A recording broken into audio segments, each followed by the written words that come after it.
नमस्कार, अपना उत्तराखंड में आप सभी का स्वागत है। मैं हूं नीलू। करते हैं खबरों की शुरुआत। तो सूत्रों के हवाले से इस वक्त एक बड़ी खबर आ रही है। उत्तराखंड में होली के बाद सीएम के चेहरे की घोषणा की जाएगी। बताया जा रहा है कि 19 मार्च को बीजेपी विधानमंडल दल की एक मीटिंग होने वाली है, जबकि 20 मार्च को शपथ ग्रहण होगा। वहीं सीएम को लेकर नए नाम भी सामने आ रहे हैं, लेकिन विधानमंडल दल की मीटिंग के बाद ही ये तय हो सकेगा कि उत्तराखंड का मुख्यमंत्री आखिर कौन होगा। तो 19 मार्च ठीक होली के एक दिन बाद विधानमंडल दल की बैठक, और इसी में तय होगा कि आखिर उत्तराखंड का नया सीएम कौन होगा।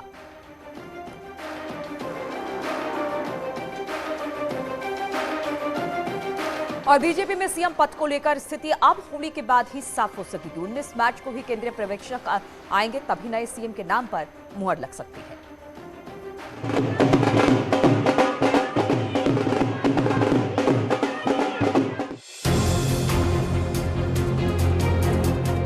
10 मार्च को निकले विधानसभा चुनाव परिणाम के बाद बीजेपी में सीएम चेहरे को लेकर सस्पेंस बना हुआ है। सस्पेंस तब और गहरा गया जब बीजेपी के आला नेताओं के दिल्ली पहुंचने का सिलसिला शुरू हुआ। मंत्री सतपाल महाराज और सुबोध उनियाल तो रविवार को भी दिल्ली में मौजूद रहे। इस बीच पार्लियामेंट्री बोर्ड की मीटिंग भी नहीं हो पाई। अब उम्मीद है कि होली के बाद ही बीजेपी पार्लियामेंट्री बोर्ड की मीटिंग होगी। सूत्रों के अनुसार 19 जनवरी को विधानमंडल दल की मीटिंग में नए सीएम का ऐलान होगा और 20 मार्च को शपथ ग्रहण समारोह हो सकता है। हमारी पार्टी का प्रदेश और केंद्र का जो नेतृत्व तय करेगा, और निश्चित रूप से जो जन भावनाएं होंगी, जो प्रदेश में कार्यकर्ताओं की भावनाएं होंगी, उस भावनाओं को देखते हुए प्रदेश और केंद्रीय नेतृत्व जो तय करेगा, सब कुछ स्वीकार होगा। इधर देहरादून में भी नेताओं विधायकों के मुलाकात का दौर जारी है। रविवार को भी पुष्कर धामी से मिलने के लिए विधायकों समर्थकों का सीएम आवास पर तांता लगा रहा और पुष्कर धामी में अपनी आस्था जताई गई। जनता की भावनाओं की कदर होनी चाहिए। आज इतनी प्रचंड जीत जो हुई है, यशस्वी मुख्यमंत्री पुष्कर सिंह धामी जी के नेतृत्व में हुई है, तो जनता भी चाहती है कि धामी जी ही आगे का समय धामी जी को मिलना चाहिए। पुष्कर धामी के ही चेहरे पर बीजेपी दांव लगाएगी या चुने हुए विधायकों में से ही कोई सीएम बनेगा? इस पर सस्पेंस 19 मार्च को पर्दा हट सकता है। न्यूज़ 18 के लिए देहरादून से सुनील नवप्रभात की रिपोर्ट। और इसी पर बातचीत करने के लिए सुनील नवप्रभात इस वक्त देहरादून से हमारे साथ जुड़ गए। सुनील, अब तो ये तय माना जाए कि जो शपथ ग्रहण का कार्यक्रम होगा वो होली के बाद ही होगा, लेकिन क्या आज इसको लेकर एक बार फिर से हलचल तेज हो गई है? क्योंकि कहा यह जा रहा है कि विधानमंडल दल की बैठक के बाद ही कुछ तय हो पाएगा कि मुख्यमंत्री का चेहरा कौन होगा। तो हलचल आज भी देखने को मिल रही है क्या? बिल्कुल नीलू, जो सियासी हलचल है वो बहुत तेज है। मैं अभी विधायक हॉस्टल में हूं, जहां पर जो तमाम निर्वाचित विधायक हैं उनको यहां पर कक्ष आवंटित हैं, और इस विधायक हॉस्टल में भी चहल पहल देखी जा सकती है। तमाम जो विधायक हैं उनके पहुंचने का सिलसिला यहां पर शुरू हो गया था। विधायकों ने विधायक हॉस्टल में डेरा डाला हुआ है, और जो संकेत मिल रहे हैं कि दीपावली के बाद यहाँ पर केंद्रीय ऑब्जर्वर भेजे जा सकते हैं और उसके बाद विधानमंडल दल की मीटिंग आयोजित हो सकती है।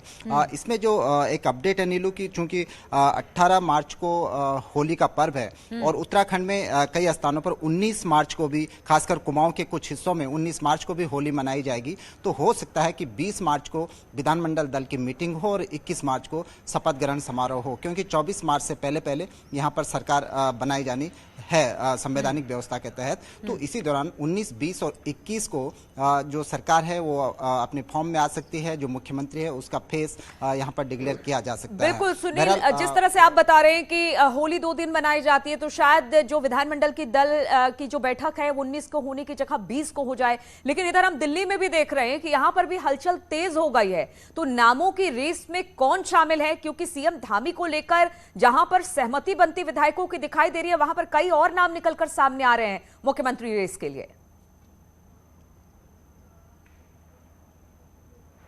देखिए, मुख्यमंत्री पुष्कर सिंह धामी के नाम पर अधिकतर विधायकों में एकजुटता यहाँ पर दिखाई दे रही है। अगर उनके नाम का कोई समर्थन नहीं कर रहा है तो ये भी देखने को मिला कि विरोध भी पुष्कर धामी के नाम पर कोई नहीं कर रहा है। अभी पुष्कर सिंह धामी का नाम भी रेस में है कि उनको मुख्यमंत्री रिपीट कर सकती है बीजेपी, चूंकि पहले ही बीजेपी के पास। बिल्कुल, तो सुनील, ये सब विधानमंडल की बैठक के बाद ही तय हो पाएगा कि आखिर उत्तराखंड का नया मुख्यमंत्री कौन होगा। इसके लिए हमें भी इंतजार करना पड़ेगा। बहुत बहुत शुक्रिया आपका हमारे साथ जुड़ने के लिए। और देहरादून से एक और बड़ी खबर आ रही है। चुनावी हार पर पूर्व सीएम हरीश रावत का अब कमेंट सामने आया है। सोशल मीडिया में प्रीतम सिंह के कमेंट को उन्होंने सही बताया है। फसल कोई बोए, काटने कोई पहुंच जाए, ये सही नहीं है। रामनगर फिर लालकुआं से चुनाव लड़ने का फैसला पार्टी का। मुस्लिम यूनिवर्सिटी बनाने की बात करने को किसने दिया पद, इस बात की जांच होनी चाहिए। हरीश रावत ने ये सारी बातें कही, किसके उपकार किया ये सब जानते हैं, तो अब इसकी जांच होनी चाहिए। बहुत सारी ऐसी बातें अब हरीश रावत जिस तरह से हार के बाद पहली बार कुछ कह रहे हैं, बोल रहे हैं, और इस पर उन्होंने बहुत सारी बात की। उन्होंने कहा कि फसल कोई और बोए और काटने कोई और पहुंच जाए, तो बहुत सारे इस तरह के आरोप लगाए हैं हरीश रावत ने। और इस पर बातचीत करने के लिए दीपांकर हमारे साथ जुड़ गए हैं। दीपांकर, हार के बाद पहली बार हरीश रावत बोले और ऐसा बोले कि बहुत सारी बातें कह गए अपने अपने अंदाज में।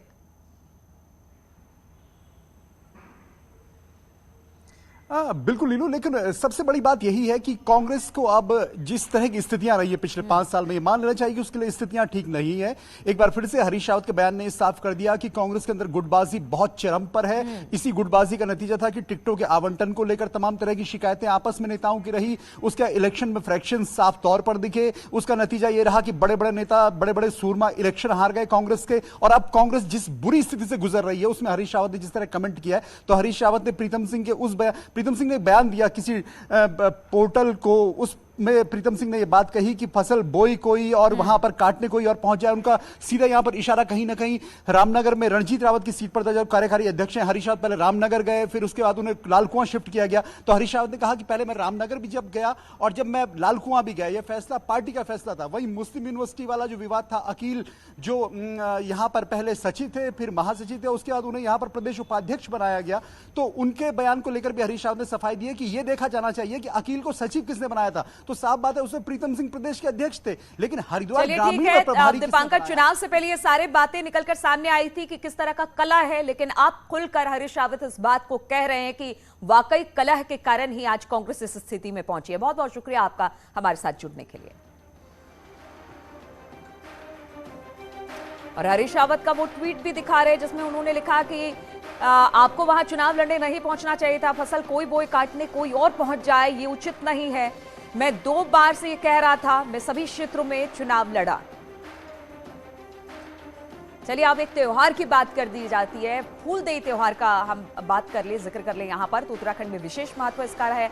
चैत की संक्रांति यानी फूल संक्रांति से शुरू होता है ये, और पूरे महीने घर की देहरी पर फूल डाले जाते हैं।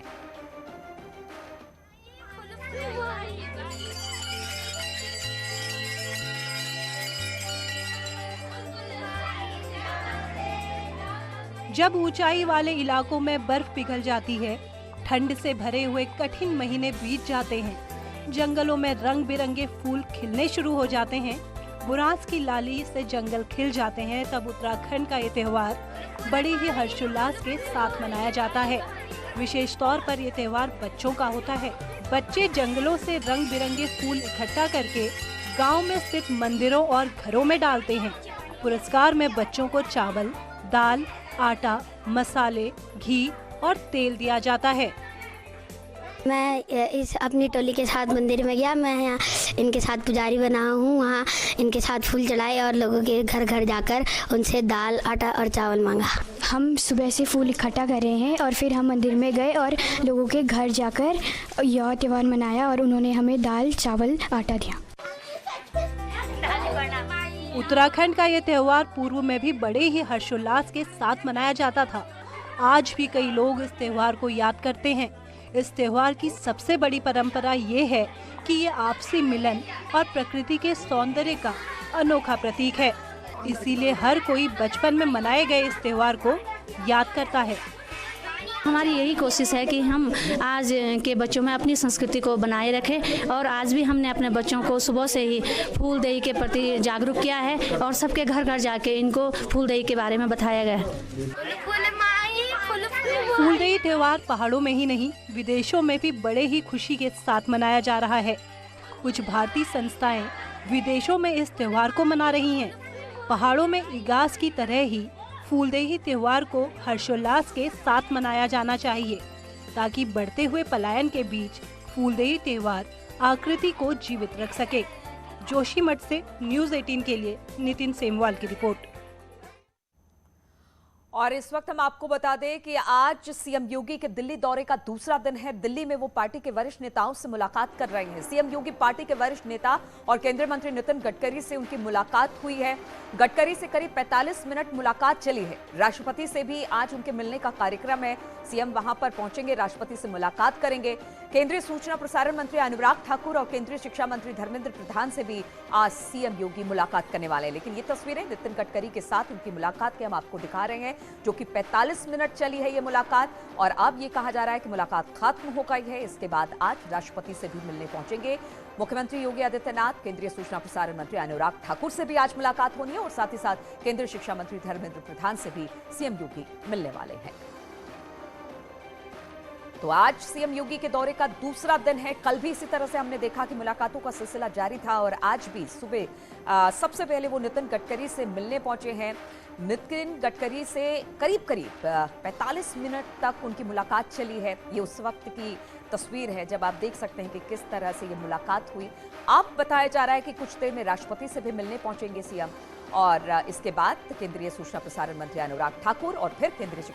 और अब बात होली की करें तो तराई में होली की मस्ती धीरे धीरे अपने पूरे शबाब पर पहुंच रही है। गांव हो या शहर, हर जगह होली बैठकों का आयोजन हो रहा है। अलग अलग संस्कृति से ताल्लुक रखने वाले लोग मिलजुल कर होली गायन करते हुए होली की मस्ती में सराबोर दिखाई दिए।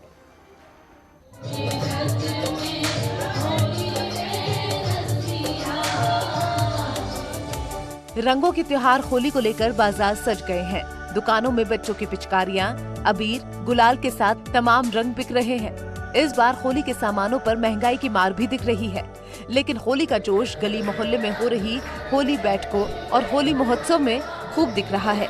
पुरुष हो या फिर महिलाएं, सभी बैठकी और खड़ी होली का आयोजन कर होली के गीतों पर खूब रंग जमा रहे हैं।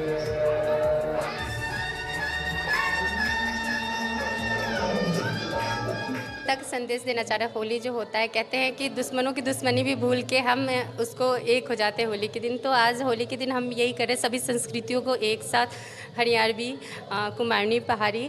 तराई में देश की विभिन्न संस्कृतियों को मनाने वाले लोग रहते हैं।